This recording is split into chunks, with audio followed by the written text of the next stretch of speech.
The quiet Ohio town of Boardman was rocked by a horrifying crime early on April 4, 1972.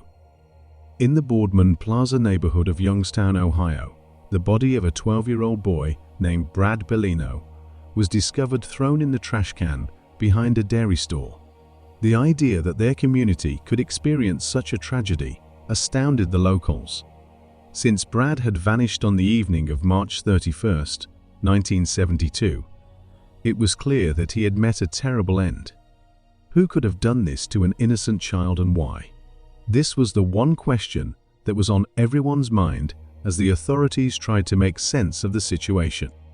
Located in Ohio's Mahoning County, Boardman is a thriving community. With a populace exceeding 40,000, it holds the position of the second largest municipality within the Youngstown-Warren metropolitan area. Boardman is a center of business activity, home to a variety of eateries, retail establishments and companies serving the local populace. The township, which dates back to the early 1800s, is home to a number of interesting landmarks, including the Southern Park Mall and Boardman Park. Based on statistical data, the crime rate in Boardman is 2.23 per 1,000 residents over the course of a typical year. It is in this city that our story today took place.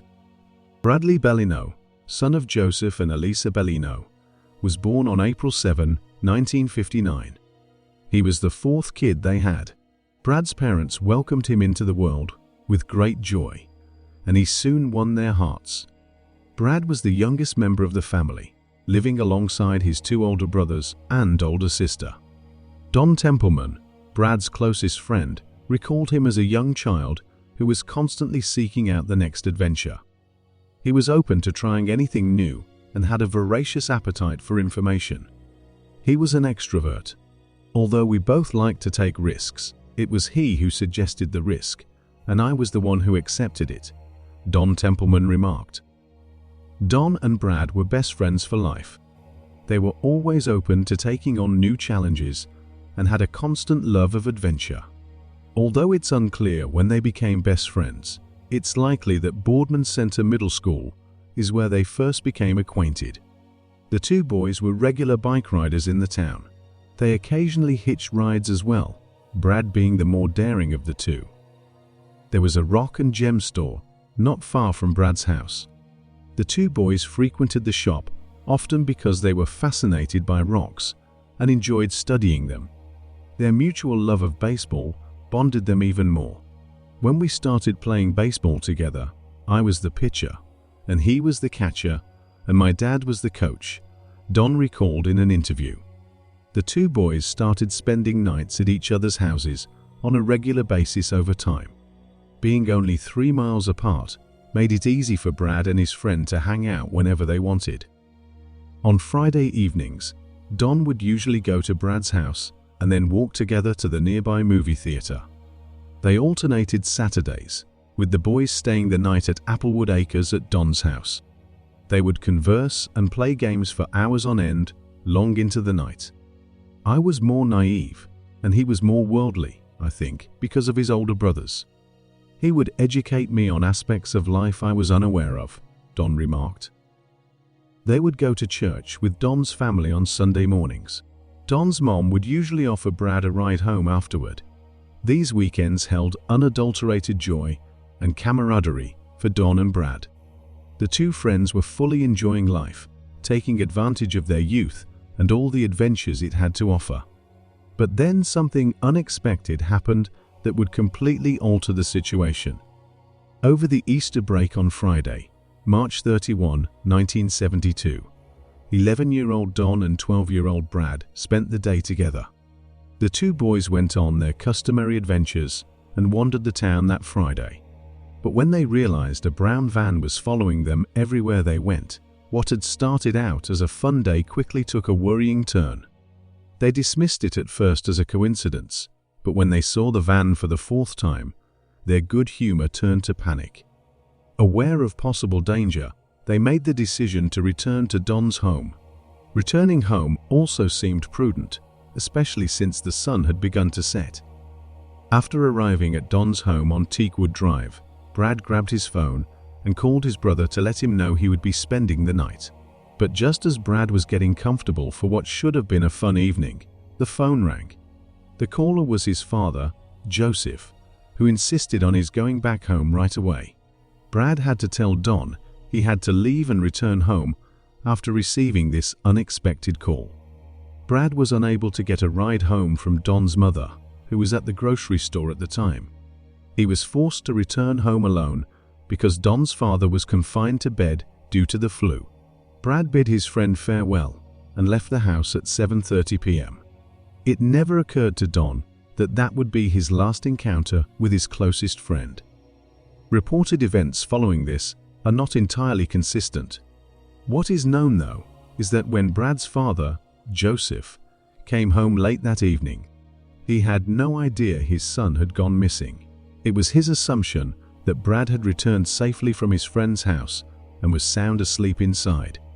However, Brad's mother, Elisa, was completely oblivious to the events taking place at home that fateful day as she worked in Cleveland. On the Saturday that followed, Joseph slept until noon. But as soon as he got up and started to go about the house, he knew something wasn't right. Brad was not in the house. Concerned, he called the Templeman's house. It didn't take him long to find out that Brad had left their home the previous evening at 7:30 p.m. He ended the call and started looking for Brad around the neighborhood, but he was unable to find him. He reported his son missing to the Boardman Police Department out of desperation. Concern was raised when word of Brad's disappearance quickly spread throughout the small town. Local newspapers joined the search after the news eventually attracted the attention of the media. In the hopes that someone would recognize the missing boy, they published a thorough description of him. According to the description, Brad weighed 80 pounds and was 4'8" inches tall. His short blonde hair fell just below his ears, and his blue eyes were his most striking features. He was wearing blue jeans, a blue ski jacket, and white tennis shoes with black stripes when he vanished.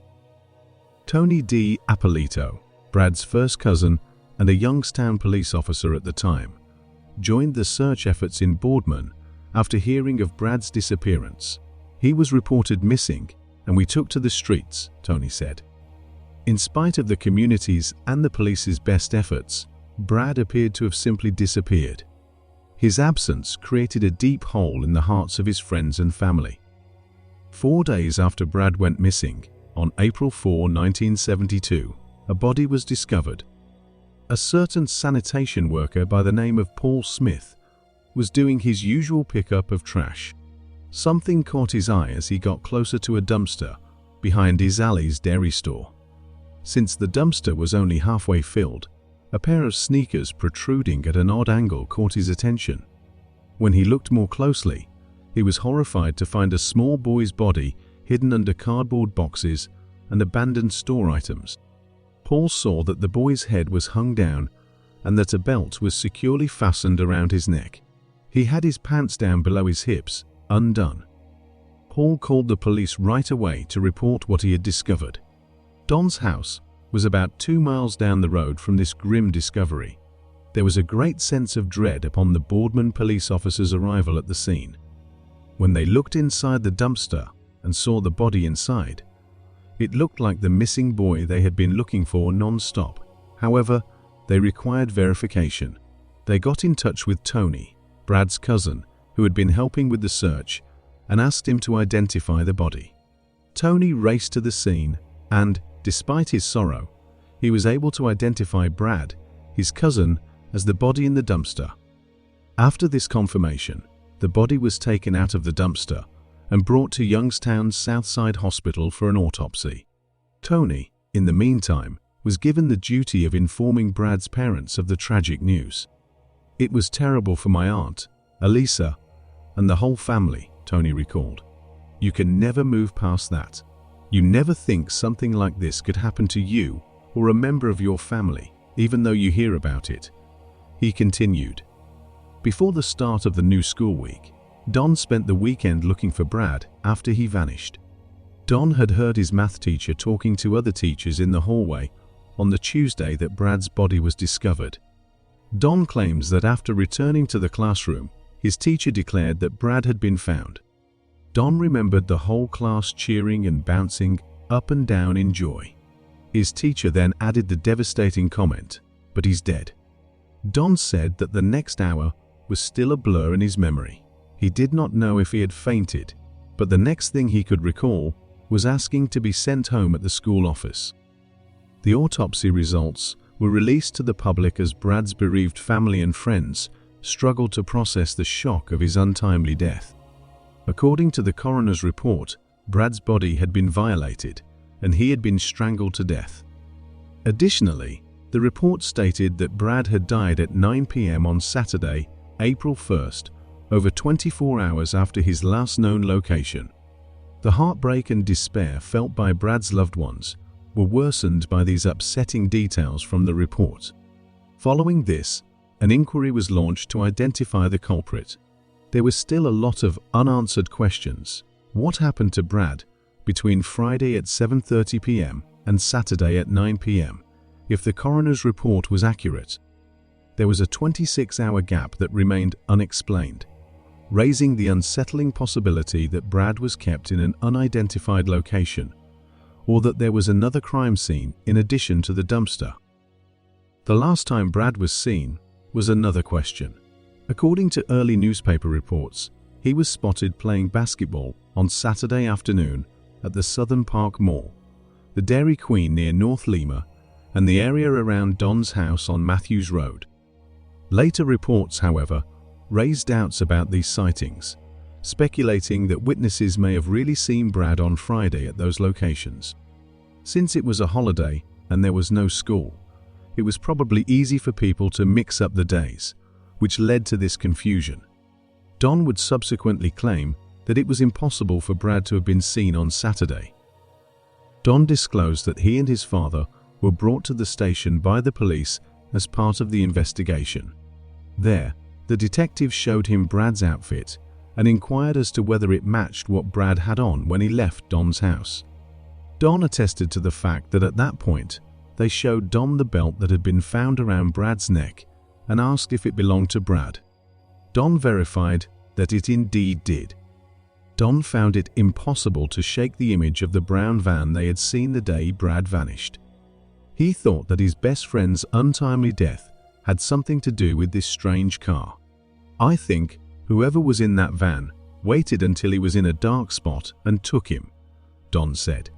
Police subsequently stated that hundreds of cars, including an orange Corvette, had been reported to them on multiple occasions, with Brad's murder being connected to them. None of these suggestions, though, produced any significant leads. The community came together for Brad's funeral as the investigation into his murder proceeded. Don was one of the guests at the crowd-filled event where standing room was scarce. Almost every student from the school, along with their parents, and even the teachers from the town, came for Brad's funeral. Don's once blissful childhood came to an abrupt end after this tragic event, and his life took on an entirely new and difficult shape. "I was very much more cautious. You believed that everyone was trying to harm you. I became very paranoid," Don remarked. 2 months after Brad's untimely death, in June 1972, Don's parents made the decision to move from Boardman to Tennessee.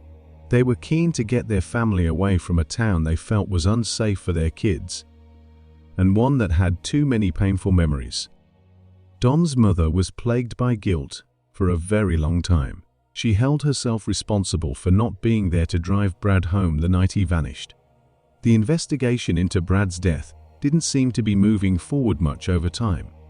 Months turned into years, and the detectives working on the case kept running into roadblocks despite pursuing numerous leads and interrogating numerous suspects. The case got colder every day, and Brad's chances of winning justice grew smaller. In the year 2001, Jeffrey Patterson, a Boardman former police chief, didn't let Brad's case go unsolved. He made the decision to resume the inquiry into his case. After being dispatched to the cemetery where Brad was buried, detectives meticulously dug up his body in order to collect DNA evidence. Chief Jeffrey took an important action by sending Brad's clothing, which had been kept as evidence, to the state's Bureau of Criminal Identification and Investigation. A startling discovery was made by forensic scientists during the examination. They discovered a DNA that wasn't Brad's. The investigation gained new hope from this discovery. Two detectives, Jack Nichols and Robert Roop, were given the case as a new assignment in 2007 by Jeffrey, the former chief of police. Nichols was only 14 years old when the terrible event happened back in 1972, and he had grown up in the same neighborhood where Brad went missing. He had been thinking about the case for years, and now he could finally pursue justice in Brad's honor. As soon as the case was given to Nichols and Rupp, they went to work. Their first assignment was to sort through a ton of documents and multiple boxes full of jumbled evidence. Though it was an overwhelming task, they were committed to sorting everything out. As they went through the files, they noticed that 7 people's names kept coming up. These 7 people were designated as persons of interest.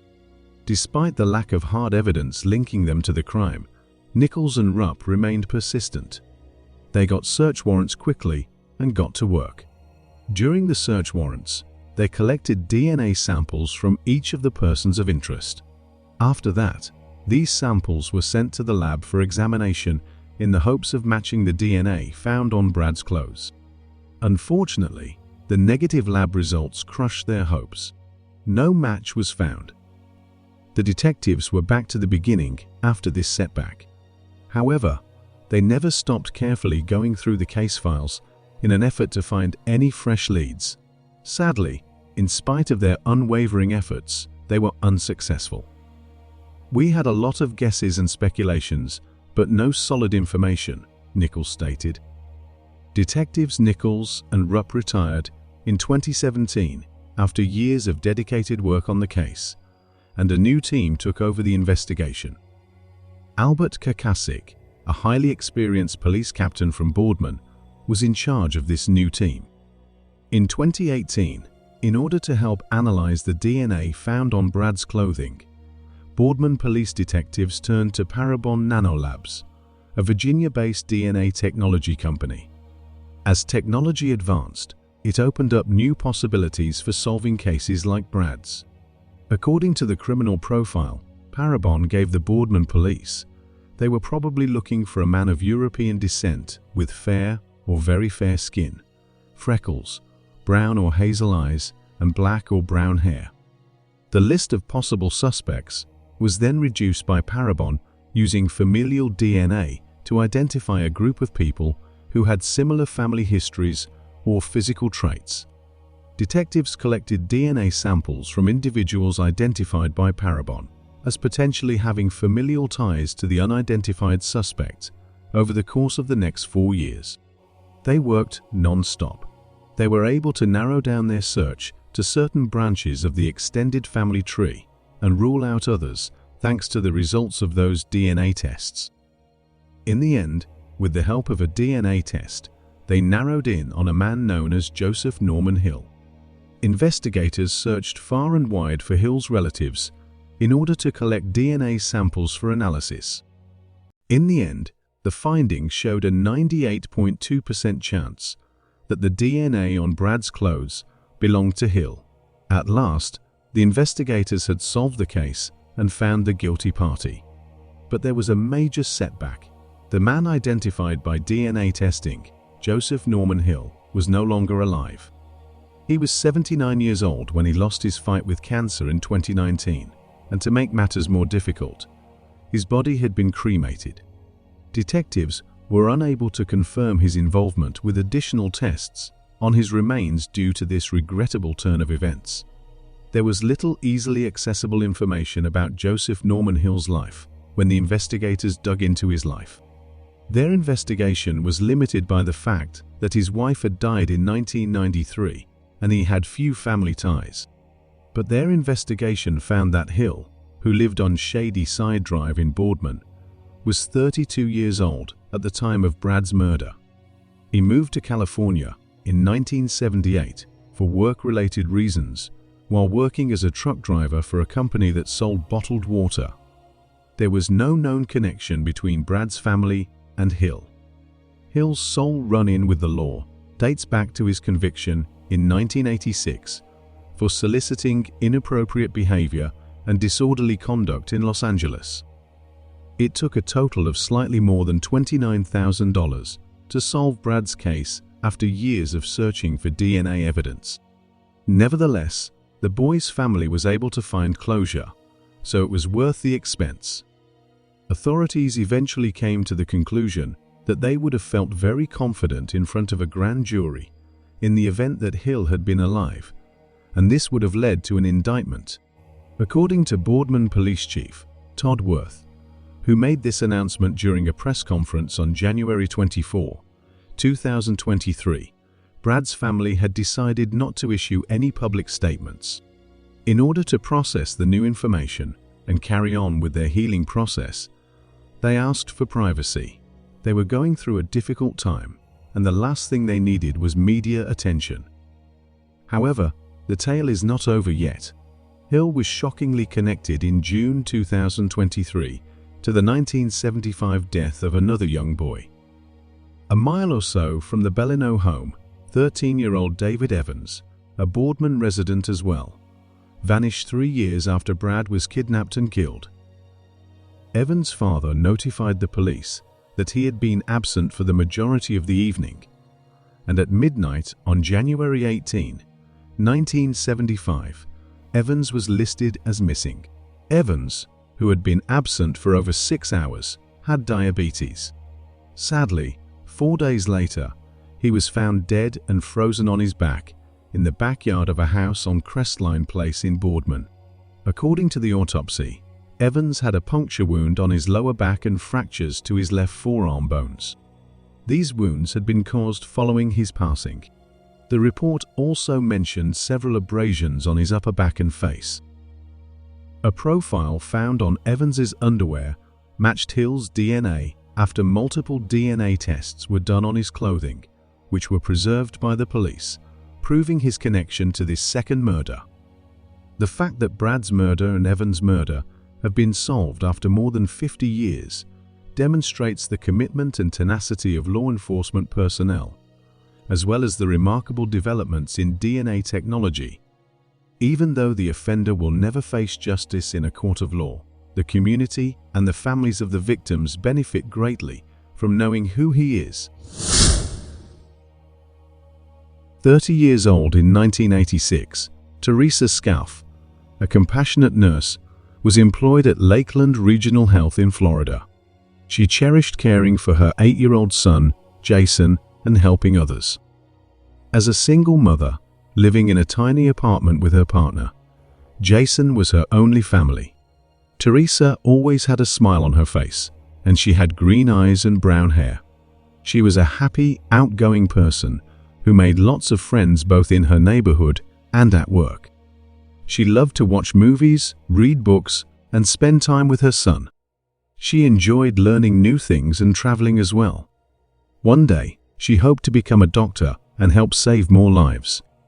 Teresa was alone in her apartment on October 15, 1986, a night when Jason was spending time with his grandmother Betty. Rain was falling heavily on that gloomy and stormy night. A man she didn't know broke into her house. He intended to hurt Teresa, and he carried a knife. His prints were on the windowsill and the doorknob. In addition, he had dropped a cigarette butt on the floor and left his DNA on it.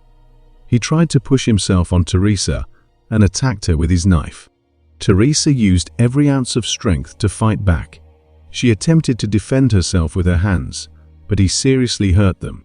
Because he was stronger than she was, he severely injured her throat. He killed her, leaving her body on the floor, then ran out of the apartment. When Teresa failed to arrive at work the following morning, Teresa's mother Betty became worried and went to check on her. Teresa's body was discovered in a bloody puddle. The police showed up at the apartment after she called them. From the crime scene, they gathered every piece of evidence and stored it for later use. Investigators interviewed a large number of suspects and pursued leads, but they were unable to identify the culprit, and the case was abandoned. Grady Judd, the Polk County Sheriff, finally declared the case solved on October 16, 2023. They were able to establish Teresa's injuries were caused by Donald Douglas. Douglas committed the crime when he was 33 years old. Along with his brother, he co-owned an electrical company. In 2008, Donald Douglas, then 54 years old, passed away from natural causes. It was made more difficult to link him to the case because he had no prior criminal record and was cremated after his death. Teresa's mother, Teresa Sacf, and two of her sisters attended a press conference with Polk County Sheriff Grady Judd, who gave an account of how his department resolved the 37-year-old case.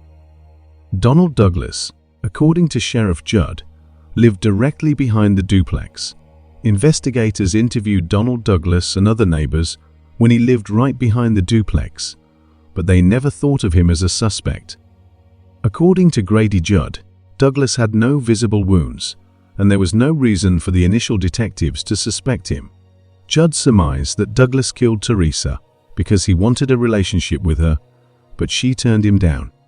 Judd clarified that in the early 2000s, the agency entered DNA from the crime scene into the FBI's national database, but due to technological advancements, no matches were found, indicating that the perpetrator's DNA had not been entered. After obtaining the case in 2015, Judd gave Detective Matthew Newbold credit for spearheading the effort to solve it. Teresa Sacf's picture was a permanent fixture on Newbold's desk, and he promised her family he wouldn't leave until he had found the criminal. Othram, a Texas-based business that specializes in creating genetic samples from crime scene evidence, collaborated with Newbold. With the use of publicly available DNA submitted by users of programs like 23andMe, the company assisted in building the suspect's family tree. Donald Douglas's third cousin, who had conceived a child outside of marriage in 1949, was the target of one hit. In the end, what Polk County Sheriff Grady Judd called the illicit affair revealed a new branch of the family tree. According to David Nutting, an official from Othram, it was the 106th publicly disclosed resolution to an unresolved case using Othram's DNA research. According to him, there are an estimated 330,000 unresolved cases in the US. When Douglas was found to be the culprit, the sheriff's detectives got in touch with his son and requested a sample of his DNA. He fully cooperated, Judd stated, and was mortified to learn that his sample confirmed that Donald Douglas's blood had been found at the crime scene. Teresa's sister, Pam, stated, "The first thing that I would like to say is Teresa was a wonderful person. The most loving person. She did not deserve it. Our family did not deserve this," she added. She started off at the bottom nursing assistant. She went to respiratory school. She got her registered nurse license and was so proud. "I've never seen anyone more proud," she said. "I did it, Pam. I did it." And she lost her life a month later after we had this conversation. I hope it gives everybody comfort to know that we now know who did this. I also would like to offer encouragement to other victims. Do not give up. Law enforcement does not give up, and as long as they do not give up, you do not give up. Lynn Scarf, Teresa's other sister, said that Teresa did disclose that she had some uncomfortable experiences with her neighbor. Although Teresa did not fully describe that neighbor, Lynn Scarf used Teresa's story as a warning to victims of stalking who are victims today. Teresa had told us about some creepy neighbor that had showed up at her house with what looked like he had yanked a flower up out of the ground and slapped it into a pot. He was sort of stalkerish, and she had told us about him, but she never described him to anybody. Especially ladies, if someone is being creepy, do not just tell your sisters, tell them what he looks like. Betty Scarf, Teresa's mother, spoke to the media and said, "All I want to say is I am 84 years old. I lived to see this done. I think that is why I lived so long. On September 4, 2012, at 5:35 p.m., Yonkers Police Department officers responded to a 911 call regarding a suspicious package discovered in the woods. First responders discovered a decomposing human body wrapped in a large black garbage bag when they arrived at the scene. After taking over the investigation, detectives from the department's Major Case Squad and Crime Scene Unit identified the victim as 26-year-old Pamela Gradick, a resident of the Bronx. In an effort to hide the crime, Pamela's killer had shot her twice in the head outside of Yonkers, according to investigators, and then dumped her in the woods. Early in the investigation, Wanda Vagila was marked as a person of interest by the police. She was Pamela's girlfriend, and they shared an apartment together. Wanda Vagila informed Pamela's family 1 month prior to her body being discovered on August 13, 2012, that although Pamela had vanished over the weekend, the things she was supposed to have taken with her remained in their apartment. Pamela's family reported her missing to New York City police when they discovered she hadn't shown up for work either. According to the investigators, the smaller Wanda Vagila could not have moved the larger Pamela's body from their apartment to the isolated spot in the woods.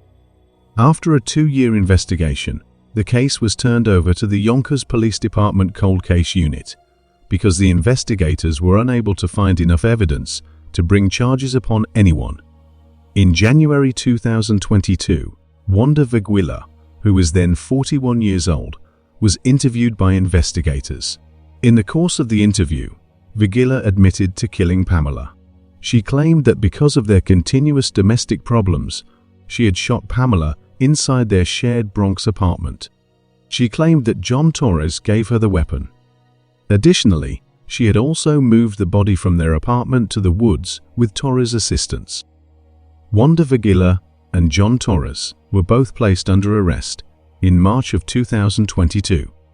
Torres was accused of hindering and tampering with physical evidence, first-degree prosecution, second-degree criminal facilitation, and other felonies. After the arrests, City of Yonkers Police Commissioner John J. Mueller issued a statement in which he said, "The passage of time only reinforces our commitment to solving these heinous crimes. The Yonkers Police prides itself on focusing on victims and their families and doing whatever we can to deliver justice for them. I hope that these arrests bring some degree of closure to Pamela's family and friends. And I applaud the extraordinary efforts of our cold case detectives in closing out this case after so many years. Well done." Wanda Vagila was given a 20-year to life sentence in June 2023 for killing Pamela Gradick. In court, Tawana McClellan, Pamela's sister, said, "You took my sister from me. You took my sister from all of us, and I hope that burns in your soul."